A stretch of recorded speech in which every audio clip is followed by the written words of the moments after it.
Well, hello. Thank you for joining us for this multimodality imaging conference on endocarditis.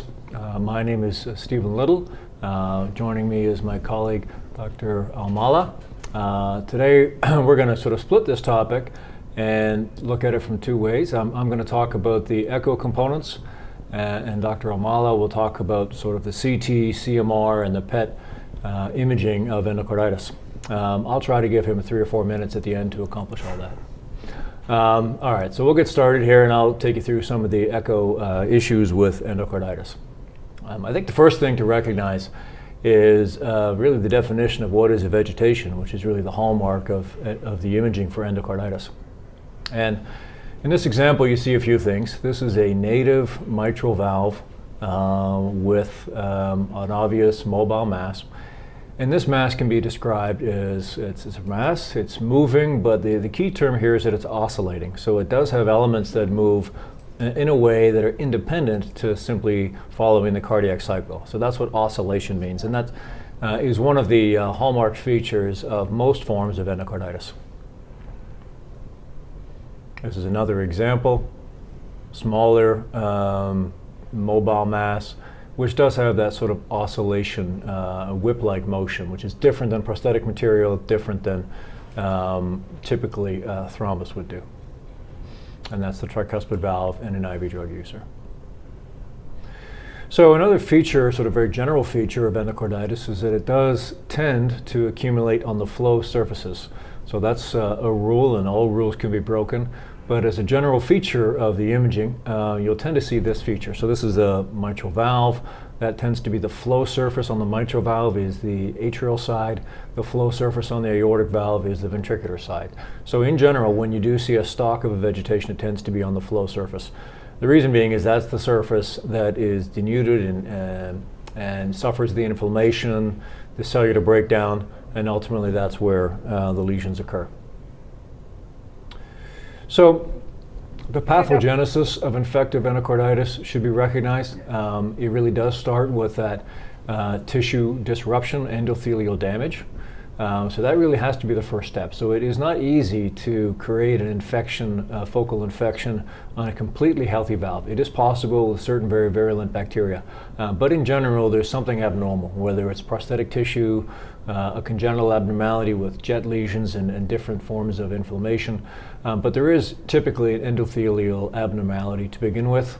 You then get some fibrin deposition, some platelet, bacterial colonization, the beginning of a vegetation, another layer of fibrin and platelet deposition, and thus grows a vegetation over time, layer after layer after layer. Once that vegetation occurs, it can then sort of have local destruction components, perforations and abscesses, or that vegetation, or at least the bacteria from that vegetation, can break off and get septic or other thrombotic embolic phenomenon. So this is typically the histology of a vegetation. It's fibrin and platelets. Platelets are shown in pink with a mixture of bacterial colonies, the sort of the blue elements. So that's an active, and that would be an infective endocarditis with bacteria. So I'll show you this case as a different case. So this is a parasternal long axis on echo. You can see that the mitral valve is quite abnormal. If you see the intermitral leaflet, then there's a clear abnormality. It looks a bit like a hammer falling down, but there's also a fair bit of irregularity and thickening of the posterior leaflet. This really does not demonstrate that oscillating feature that I mentioned a moment ago in the other examples, but it is a mobile mass on 2 leaflets and noticeably on the flow surface of that valve. So what is that lesion? So that's the rule breaker. That is fungal endocarditis. So it doesn't necessarily behave the way the bacteria does. It has the mass and it's on 2 leaflets. It just doesn't have that characteristic oscillation that most bacterial vegetations will. Something else to recognize when a lesion gets really very large, it's often because it can be attached to prosthetic material in a fashion that's not obstructive. So this is a bacterial collection on a pacemaker lead on the right heart, and you can see elements that are both within the ventricular side and the atrial side. And there you see it at baseline after the lead exchange. There's nothing there, so all of that material was attached to the prosthetic lead. And that's really what has thought to be fostering the increased incidence of endocarditis. It's the increased use of sort of indwelling, long-standing prosthetic material, including arrhythmia devices, the age, forms of immunosuppression. So there is actually, decade over decade, a slow and steady increase in the incidence of endocarditis. This is one that's often a little harder to see by echo. This is a pulmonic valve, which because of its anterior positioning can be quite challenging to see at times.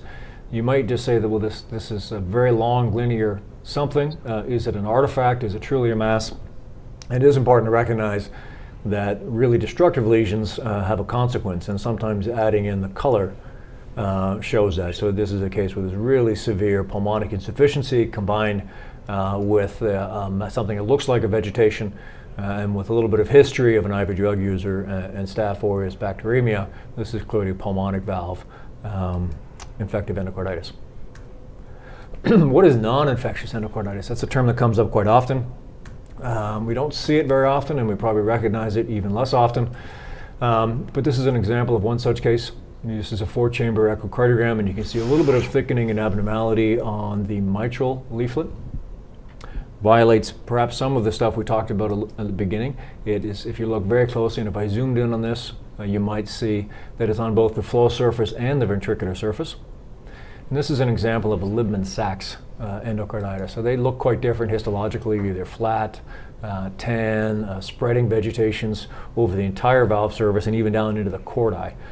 So a fungus could look like this, but if you have the history, that's an example of a Liebman-Sachs endocarditis.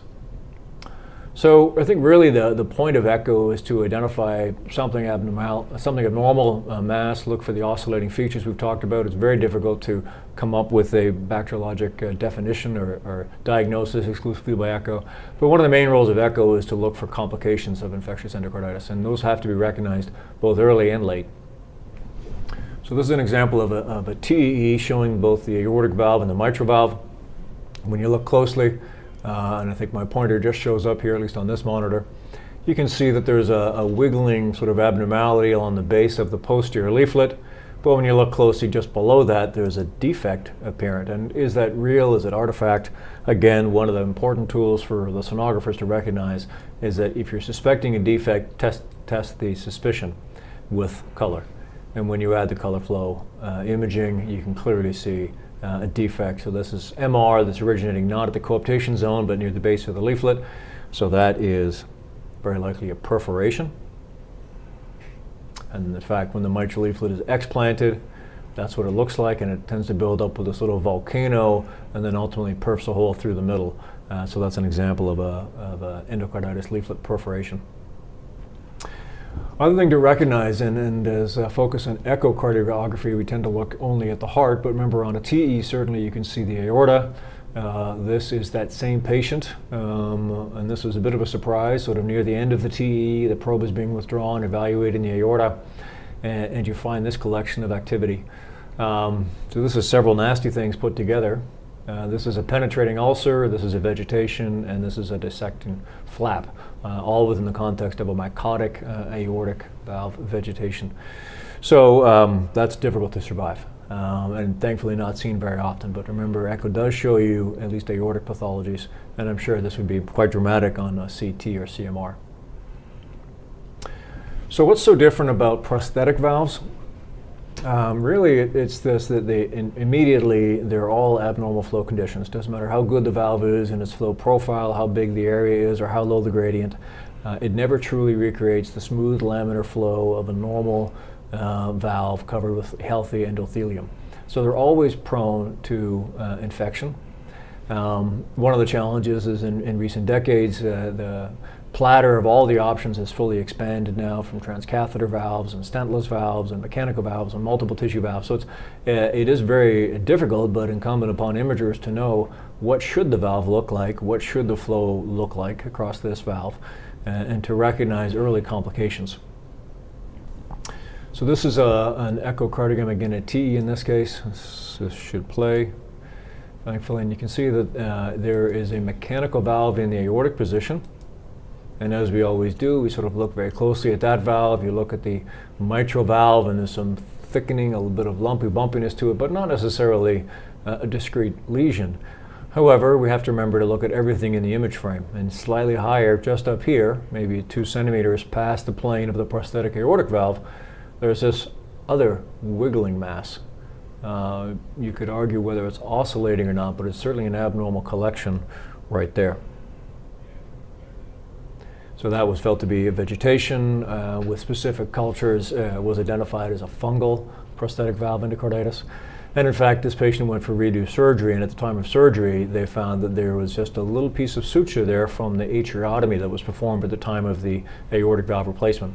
So this was a late complication, but of a surgical procedure, with the thinking that at the time of the operation, there was fungal seeding of the aorta. It grabbed onto that little piece of suture that was left, and then over the course of several months grew into vegetation, necessitating surgery. So these are the important things to look for, and not all vegetations related to a prosthetic valve are actually on the prosthetic valve. This is a different case. This is a bioprosthetic aortic valve, and this patient actually presented with frank stenosis, dyspnea, and syncope. Gradients were very high, leading to a TE, and thankfully we have a low threshold for evaluating prosthetic valve dysfunction with transesophageal echo. A clearly abnormal situation with clear oscillation, so it continues to wiggle long past the frames of the cardiac cycle, perhaps some peri-aortic thickening. This can be difficult because some of that is normal in the early post-op phase. At 4 months, this would be generally considered unusual thickening. This was sufficiently abnormal. The patient was symptomatic. This patient went for redo surgery, and ultimately this was diagnosed as nocardia endocarditis, with looks like a worm coming off the aortic prosthesis. So all forms of endocarditis need to be considered. This was somebody who presented to our TE department from the periphery, and they had this question of this very unusual mass wiggling in the left atrium. This patient had a history of prior surgical mitral repair, was actually asymptomatic, no fevers, no chills, no weight loss, with a normal white count, but a very abnormal image. With a little head scratching, and then ultimately with some records review, this was diagnosed as not a vegetation, but actually part of a surgical ring. This is a particular brand known as an attune ring. It's a fully flexible, full ring that goes across the mitral valve, but it has these long sutures that are meant to be tied almost like a belt, and then with several knots put together. And for some reason, this inherent band was not tightened. This suture was left floating in the left atrium to confuse echocardiographers at another institution. But just recognizing that not every wiggling mass is in fact an endocarditis lesion, and somebody who doesn't have a history that fits that. So other issues around prosthetic valve endocarditis. In general, on a bioprosthetic valve, the lesions will occur on the leaflets, but occasionally on the prosthetic cuff or struts as well. On a mechanical valve, it's very difficult to get a lesion to adhere to the actual highly mobile, thinned pyrolytic carbon leaflets. So it tends not to be on the leaflets, but rather the supporting structure of the annular ring.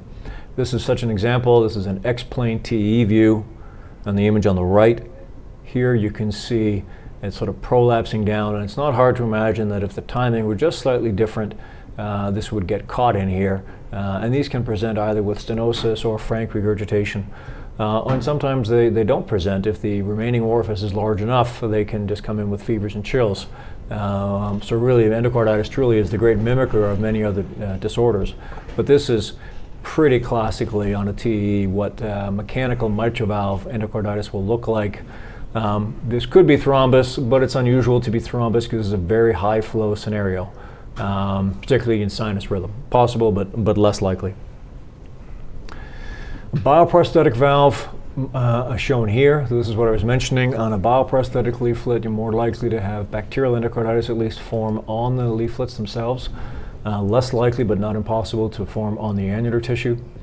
So this was a very unique case. This is generally an automatic for surgery because the likelihood of successful decontamination or sterilization of this tissue is incredibly low, but not zero. And this is the case where it was not zero. This is a patient who had a very high risk for operation. In almost a palliative approach, the decision was made to continue IV antibiotics indefinitely, transitioning ultimately to oral antibiotics for life. But this valve could not come out because of other complex surgical considerations. But surprisingly, at 6 weeks, there was no visible vegetation anymore. So this is not a standard approach. This is not per guidelines. Surgery should have been first line, but when somebody can't have surgery, you do what you can.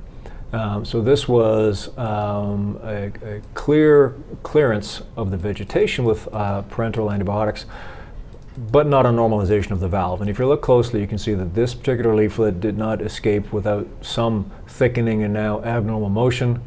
You can see it here, it's a little bit abnormal, but it was mostly functional. But the 3D did indicate a consequence in terms of new paravalvular defects. So again, showing that the annulus, the sewing ring, does not necessarily get away. And these are 3 distinct, perhaps even 4, distinct punctate paravalvular defects. In this case, they were small. They were not causing hemolysis. They did not require independent plugging or anything. The patient still has them. So that's the rare case of medical therapy of prosthetic valve endocarditis. This is one, again, a mitral valve, 3D TAE, looking at a mechanical mitral valve. No lesions seen on the leaflets themselves or in the annular ring. Patient very clearly had a history of endocarditis, was culture positive, was in hemodynamic compromise in the ICU, not doing well. Very high pretest probability of endocarditis. Could not see any vegetations. But when you look closely, this area up here at sort of the upper quadrant could easily be sort of written off as well. We're catching a piece of the aorta. This is artifact. Well, this was in fact not artifact. This was a massive hole, a dehiscence of the upper third of this valve.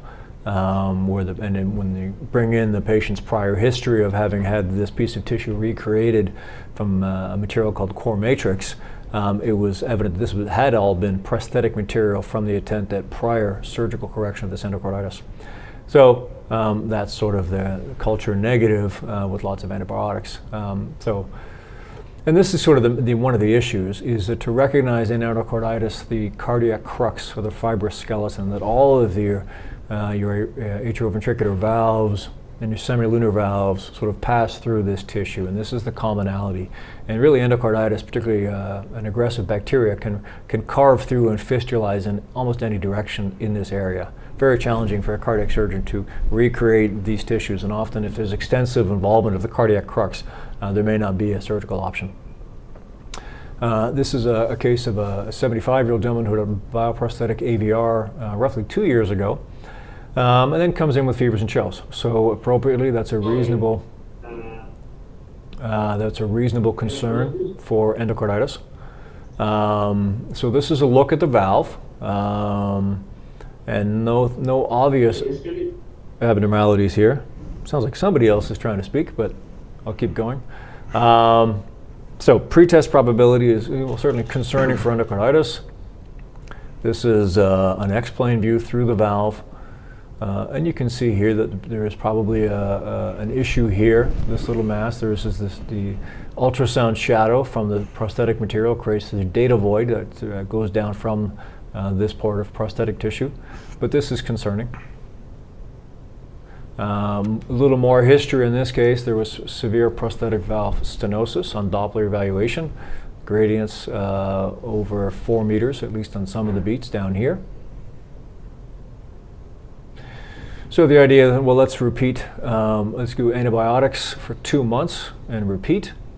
And the thinking there is that they were treating that little mass. And so great news, you don't see the mass. Is this a success now for this bioprosthetic aortic valve? Of course, when you look right here, you see that that is now abnormal. So this is the beginnings of an abscess here, which is pretty common. So despite 2 months of parenteral antibiotics, a new abscess forms. So this is an evolving periprosthetic abscess. You're not really going to get away with any more months of parenteral antibiotics at this point. This has proven itself refractory to antibiotic therapy. This requires surgery. So send for a redo AVR. And again, I'll show you back the very beginning echo. So this is when the mass was first identified. And in fact, if you look back at that study critically, you see that there is a little lucency right here. It's certainly less obvious. This is the 2 month prior. Had that been recognized and diagnosed as an abscess, the 2 months would not have been wasted, because this was a clear indication this patient needed surgery. And perhaps Dr. Al-Mallah can talk about the other modalities that may have shown that abscess. I think it's evident on the TE in retrospect, but it wasn't called at the time. So, you know, the issue around endocarditis and multimodality imaging is just to recognize that this anatomy is all very close. You know, when you look at the mitral valve and the fibrous trigones and how close it is to the aortic valve and the tricuspid valve, and the pulmonic valve does sit a little bit away, but the mitral, tricuspid, and aortics really share the same real estate. And with an invasive organism, it's very easy to get complications involving at least 2 and occasionally 3 of these valves. So just something to think about when you have a good quality transesophageal echo. If you're looking down on the mitral valve from above, recognize that as the aortic valve pulses, it actually has this pulse across the intervalvular fibrosa, the aortic mitral curtain between the trigones, and that's very normal. So that normal pulsatility is the aortic mitral interdependence. That's what you want to see. And looking from below at the LVOT, this is a very common area for both native and prosthetic valves to be involved in a way that requires surgery. So again, that intervalvular fibrosa exists right here. So it's not a lot of real estate for organisms to traverse to cause significant structural problems. So this is an example of an aortic root abscess.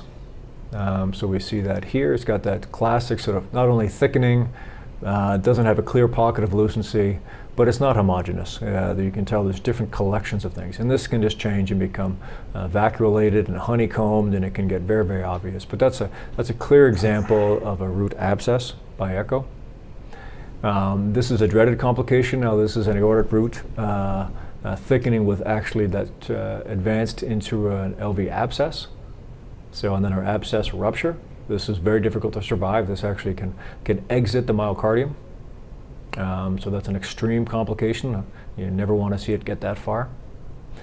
This is more of a classic aortic root abscess, and this is where X-plane imaging can come in. This is this is a bioprosthetic aortic valve here with a short axis view and a simultaneous long axis view. This to sort of show you that sort of heterogeneity of the tissues. You can almost imagine some pus in there and some inflamed tissue here. But the other thing to recognize is that there is sort of a natural history. It starts with an abscess. The abscess can get quite large. This is a mechanical valve in the aortic position. And then you've got this intense pulsatility. So the pulsatility exists because this is now open on the ventricular side. So it's by definition a pseudoaneurysm is a contained sac. So it's contained on one side. Flow goes in, flow comes out. Therefore this is pulsatile. Were it to rupture on the other side, it would be a fistula. It will become less pulsatile because now it's just a conduit of flow. And if it continues or traverses circumferentially, then that leads to dehiscence.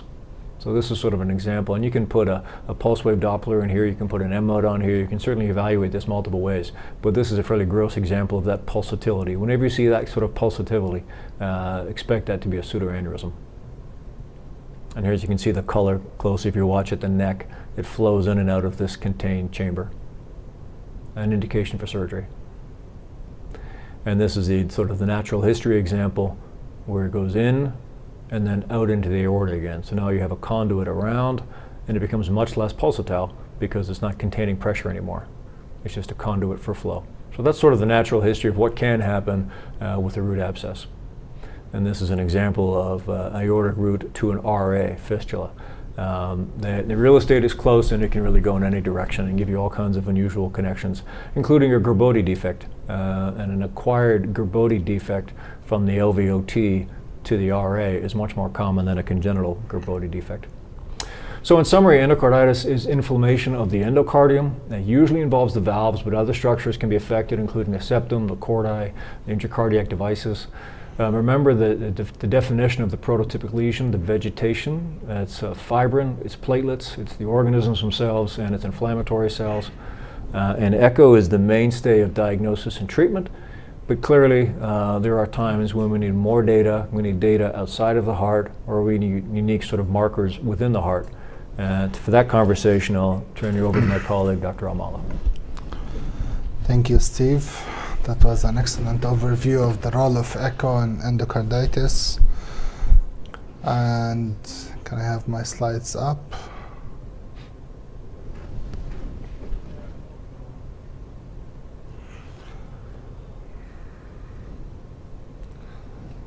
So while we're waiting for my slides to come up, just reminding everybody that you can text DeBakey to 37607, and then you can text us our questions, and we're streaming live on multiple social media platforms, including Twitter and Facebook and YouTube.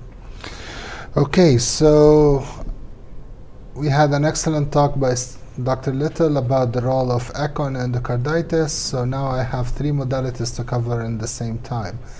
There is no doubt that echo is always first in endocarditis, but unfortunately with the complexity of patients we're seeing, it's not always last, and you probably need to resort one time or the other for other imaging modalities to confirm or gather more information for planning the intervention or therapy for these patients. So I'm going to start with CT, and when you look in CT, sometimes it could be an incidental findings in some patients, but as you see here, we can see a vegetation. Obviously, if you're going to be able to acquire high quality images, you need systems that allow you to acquire it with high resolution. So you need a 64 slice or higher, but more importantly, the temporal resolution to be able to capture the smaller devices, the smaller vegetations. Looking also, you can look at complications, including something similar to what Steve was just showing, looking at the pseudoaneurysms or even the fistulas that you see here, where it's full with contrast and it's coming down to the LV here. The bigger the vegetation, obviously the easier to image with CT. Sometimes it is smaller, it may not be able to capture it very well. And if you're looking for these these type of pathologies, you need to be to image them using retrospective gating to gather the full cardiac cycle to capture these images in high resolution. So looking in sensitivities, obviously these are biased series because not every patient is going to get a transesophageal echo and CT, so these are pre-selected populations. But among these populations, sensitivity is very high for CT and specificity is also high. If you use CT with operative findings as a gold standard, now you're going to have a higher specificity. And in terms of vegetation size and mobility, the accuracy was pretty high.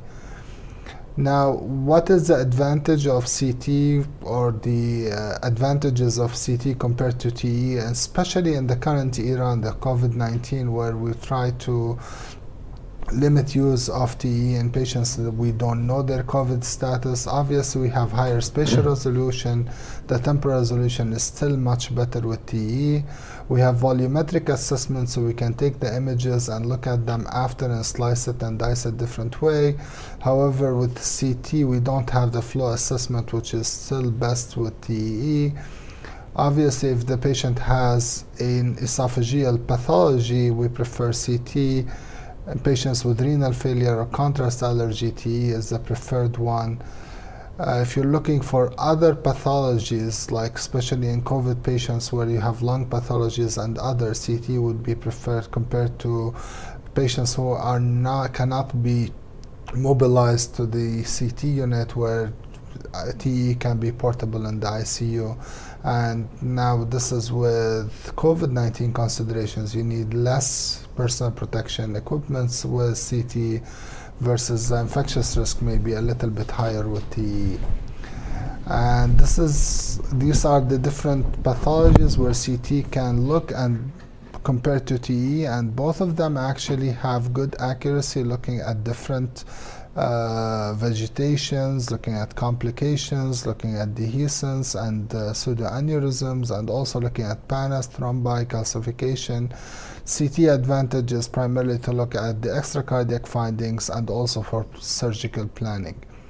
This is a patient, for example, who has a pseudoaneurysm. The valve is dehisced here, and you can see here these are still images. I'll show you some cine images later. This is a patient where you have some complications, where you look at pseudoaneurysms, and you can see here the pseudoaneurysm there. We also look at vegetation and try to compare them from pannus or from thrombi, and for that we use on CT what we call the Hounsfield unit. For those of you who don't use cardiac CT, the reference there is actually for Hounsfield unit. Water is kind of where the reference is at 0. Air has like -1000. Fat is usually in the negative between -50 to 100. Now if you go to blood, now we're getting to 45 to 65, and the hematoma or thrombi could be from 40 to 90. So anything above 90 is unlikely to be a vegetation or thrombi in these patients. Here you can see this patient has like multiple thrombi with this high resolution CT. This is calcium here in the LVOT. Now the pannus would be much higher than 145, thrombi usually less than 90. If you look at this bioprosthetic valve, you can also look at if there is thrombi there. If you do a retrospective gating and you cannot assess it fully by echocardiography, you're going to be able to assess the opening and if there is degeneration of the valve on top of the endocarditis. And this is actually a patient who has actually the valve dehisced, and you can see some rocking movement of the valve itself. You may not need TE for that, but you may not need CT for that, but sometimes you're getting CT for other indications, mainly sometimes assessment of the coronaries prior to surgery. This is a nice study just published recently in Circulation Imaging, where they looked at 75 patients who had both CT and 3D TE within 3 days. Most of the patients had mitral valve pathologies, but still half of them had aortic valve pathologies.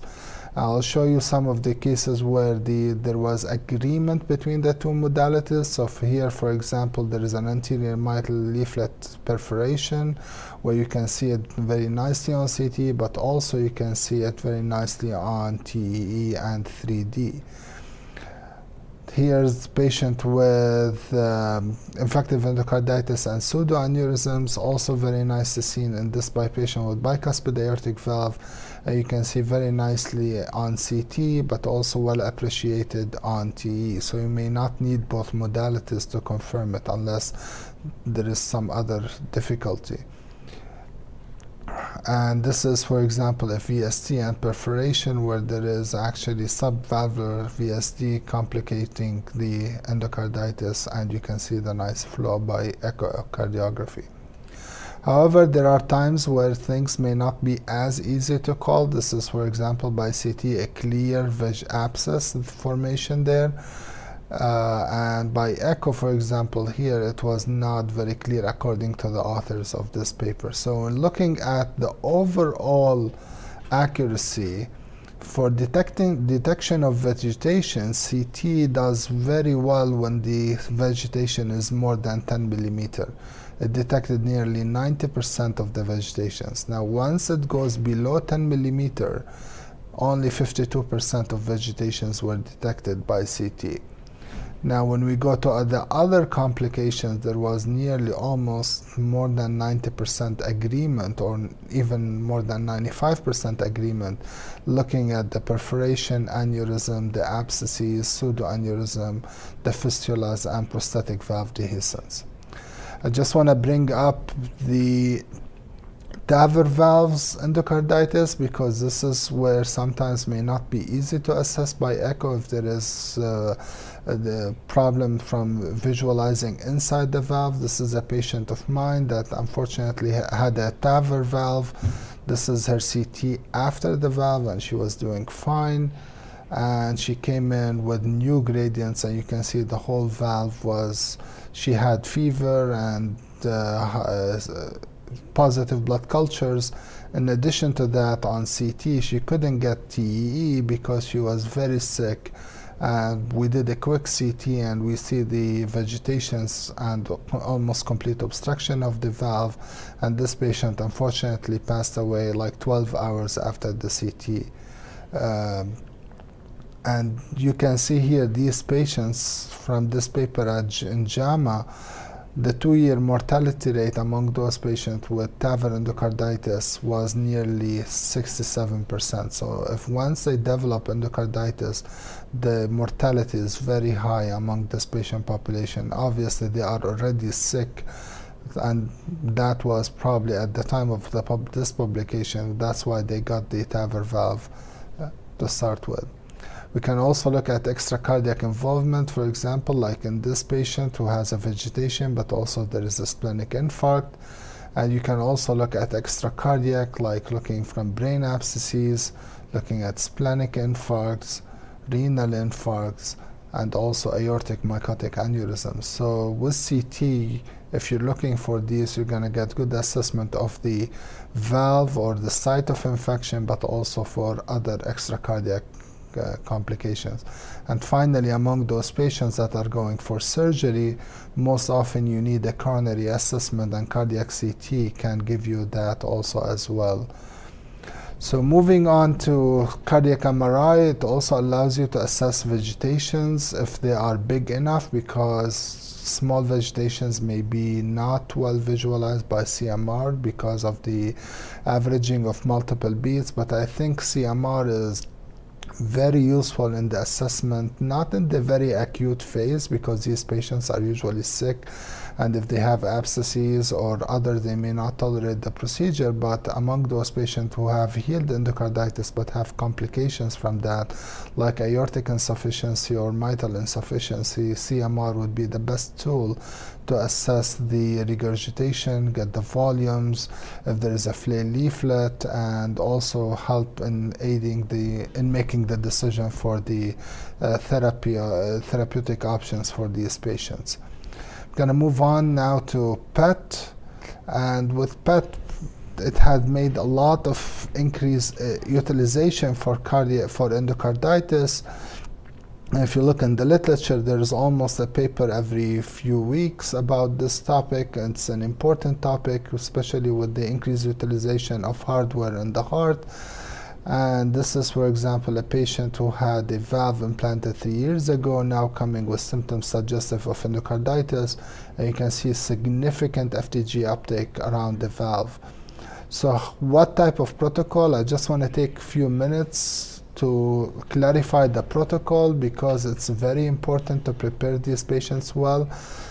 And if you are aiming to look at the valve, so anything within the heart other than like the if you're not looking, like for example at the pacemaker pocket, if you're looking at the valve itself, the patient should follow this preparation. The way we do it is that we usually tell them the day before there should be we try to suppress the myocardial glucose uptake, so we would like to have low carbohydrate or preferably no carbohydrate diet, and fasting more than 12 hours. So this is not a procedure at this time that we can order and get done immediately. And usually we tell patients have high carbohydrate, fat diet, but should not have any carbohydrates. When they come to the lab, we usually, if there is no contraindication to give them heparin, we try to give them heparin. We wait for 15 minutes, we give the FDG dose, wait another 60 minutes, and then image them. So the preparation is extremely important, because if I'm looking at the valve, and you can see here, the heart likes glucose, so if I give FTG, the heart is going to light up without any cardiac preparation, and it might limit my ability to see the valve very well, or sometimes might cause some false interpretation. So this is how a normal study would look like: no FTG uptake, And this is how a positive study would look like, for example, for this valve, where there is significant FDG uptake around the valve in this patient with the ring abscess in there. And there's a whole spectrum of findings. It can be just more localized to one area. It can be very diffuse. It depends on the extent of disease and how bad the complication is at the time of imaging. For example, this patient has not only the valve involved, but also the aorta, and there is even an aortic root abscess, but there is also the ascending aortic root, that's ascending aorta that's involved, and you can see all these abscesses at the level of the prosthetic valve. And this is another patient who has much less involvement, but still prosthetic valve endocarditis with significant FDG uptake around it. This is a patient we had a few weeks ago where you can clearly see that there is an abscess. Echo was kind of concerning but not definitive, so we did CTA, and again, if the patient has normal kidney function, we prefer to do a full CTA with contrast to be able to fuse both of them and have better localization. And in this patient, there is an abscess on CTA, and this is clearly the focus of infection for this patient. And in fact, there were 2 abscesses which were confirmed by surgery. And if you look in here, we can also look in specific at the valve itself, and you can see 2 ring abscesses and 1 less uptake. It can also help in detection of TAVR valve endocarditis, and this is like, it will help you localize where the endocarditis is. So this is in a patient, this is from the European Heart Journal, and clearly showing that there is a FDG uptake, but much higher than the level of the annulars. This is an important study that was published just in the past 12 months. This is coming from the European Society of Cardiology, the EACVI. It's called the Euro-Endocarditis Registry. It's an international registry, and I was lucky to participate in it. It included 3,000 patients, more than 3,000 patients with endocarditis. A lot of them were native valve endocarditis, but there were prosthetic valve endocarditis and also cardiac devices. This looked at the natural history and also educated us on what's going on right now in terms of imaging these patients. So in terms of imaging, still echo is the primary modality for imaging, but you can see here that transesophageal echo is required in certain times. PET was also utilized less often in native valves, appropriately so, but more often in prosthetic and cardiac devices, and CT and MRI were also utilized in these patients.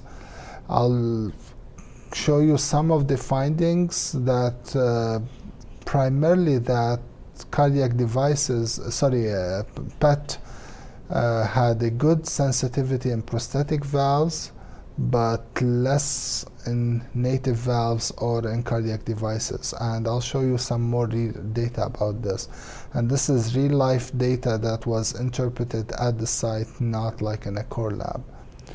It is very important to recognize that cardiac PET is not the test of choice at this time, at least for native valve endocarditis. It can miss it completely, as you see, for example, in this patient, where there is a clear endocarditis and vegetation, and it was not picked up for unclear reasons. So there are limitations for PET-CT. It can be false positive in some patients, and we'll discuss why that could be. A lot of it could be from poor preparation. If it is you're detecting myocardial uptake rather than just endocarditis. It could be related to if there is a graft, the bioglue might take up some uptake. Prosthetic valve thrombosis in the acute phase might take also FDG, and also early after surgery, which has been an item for debate, but I'll show you also some data to help. So here I'm showing you 4 patients. All 4 patients have different SUVs, which is how much uptake of FDG you see around it. And some of them have very little uptake, as you see here. And this patient has significant uptake, and all of these patients do not have endocarditis except for this one. So this is the only patient. So usually little uptake is more related to inflammation. The more uptake you see, the more related to infection. But also, so sometimes may be a little bit more difficult to identify if it is infection versus inflammation. Here it's like more concerning for infection. This is a patient, once you look here, now you see a lot of uptake in the mediastinum, and this is a patient who have actually allergy to the glue that they use in surgery, and you see significant inflammation rather than infection in this patient. So he had allergy to the surgical glue. But there is usually the spectrum. So inflammation would be more diffuse, less uptake, and infection is usually more focal, follows like usually less diffuse, and usually much more intense compared to the other inflammations that you see here. This is a nice study where they brought patients who had surgery, looked at them at 1 month, 6 months, and 12 months, and they show that there is some very low uptake in these patients. If you quantify it, it is almost did not change over 12 months or even over a year. It suggests that potentially this little uptake you can go over and it's going to stay with time. And if you have endocarditis, you probably need to have very strong uptake and very high SUVs in these patients. So even if it is early after surgery, if the patient has no uptake, that is reassuring. If there is significant uptake, then you can still diagnose endocarditis in this time. Obviously, a common cause of false negative studies is the use of antibiotics. So if a patient comes into the lab 3 or 5 weeks after antibiotic use and there is much less FTG uptake, this is a patient who had their FTG in the beginning and then later on. So if you image the patient just after their antibiotic, you're not going to detect the FTG uptake in these patients. And as in CT, you can also look for incidental uptake in other organs, and if there is like osteomyelitis or spondylodiscitis, as you see in this patient. And these were actually most often seen about to be clinically relevant in about 15% of patients. Whenever I give a study like this, I always ask about white blood cell counts versus FTG. Shall we use white blood cell counts? Because prior to the widespread use of PET FTG, people were using white blood cell scans for that. It is less of a sensitivity, and this is a case I found in the literature coming from Dr. Decizian from Maryland, where they looked at in these patients, they had FTG and white blood cell, where there's significant FTG uptake in this patient with infective endocarditis, but there was no uptake on the white blood cell. So it is sometimes, usually it's concordant, but there is higher sensitivity overall for FTG PET in these patients. Going to move on a little bit to pacemaker infections. We can look at pockets, we can look at leads, and we can follow them up. It's very important. Well, the more metal you have to look at the non-attenuation corrected in addition to the, if you want to look at the attenuation corrected images. You can see here the pocket infection in this patient. There have been, this paper just came out 8 p.m. yesterday on Circulation Imaging website, and this is a meta-analysis of PET and endocarditis, 26 studies, 1,358 patients. Nearly 30 or 40% of them had endocarditis. The sensitivity is about, on overall, was 74%. Specificity was in the 80s. However, once we start, this is all endocarditis, 88% specific, 74% sensitive. However, once we start to break them down, we can see that a lot of the decreased sensitivity is coming from the native valves.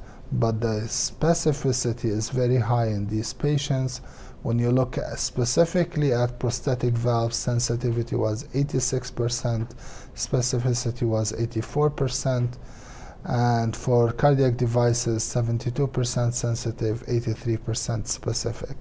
So it's much higher yield in these patients with prosthetic valves than native valves. I want to finish up quickly with LVADs, and because this is an area where it might be difficult to look for infection using echo or even CT with all the blooming from the metal that we see.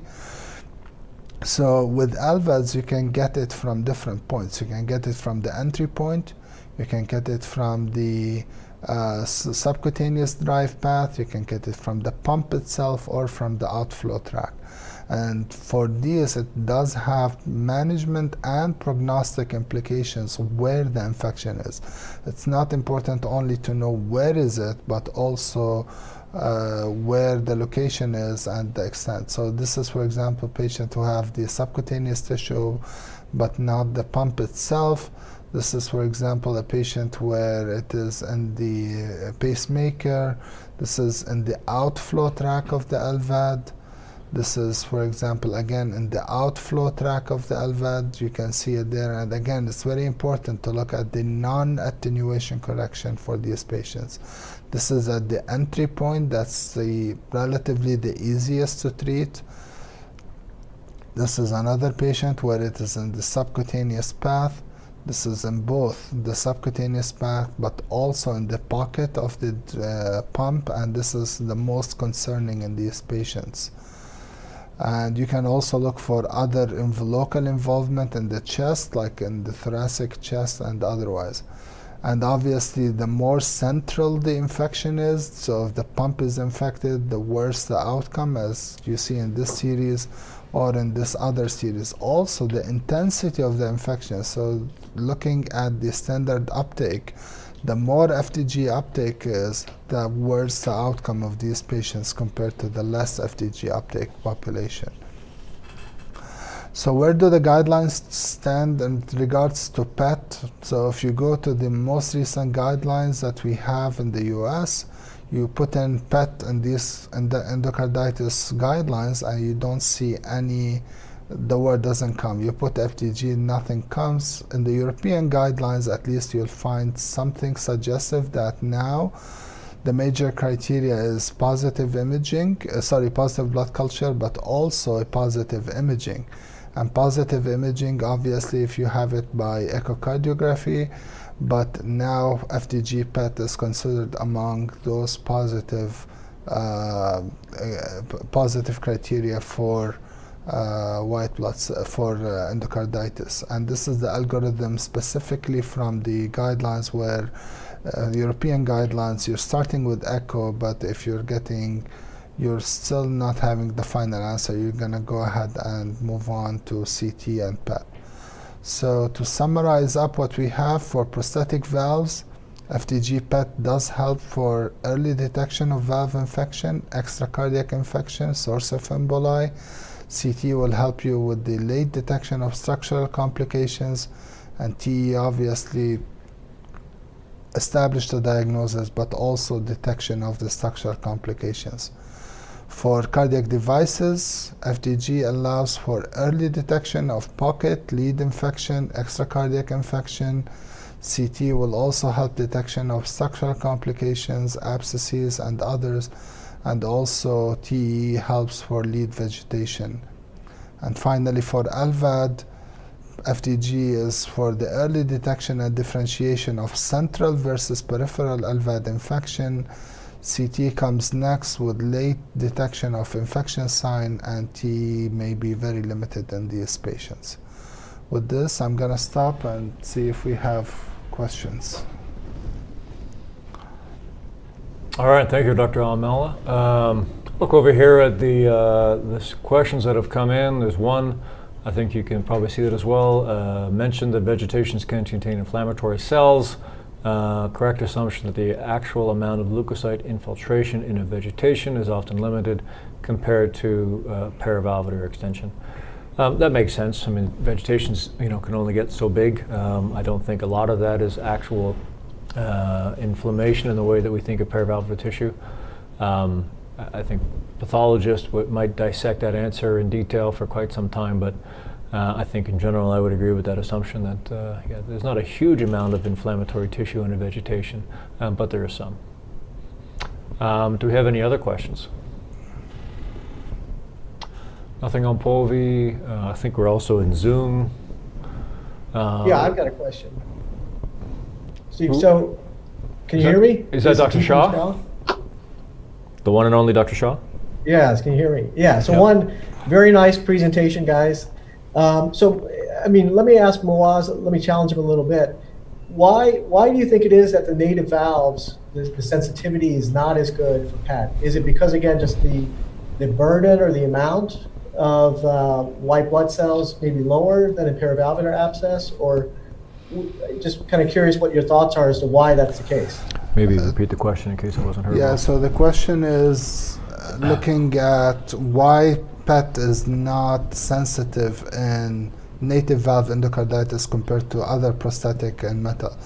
And there are multiple theories in the literature. It could be just the burden itself or the type of blood cells that usually attracted in these type of infections to the area of abscess and formation. So I'm not aware of any definitive answer, but it's been well recognized and well seen across different literatures and even in the multi-center registry. So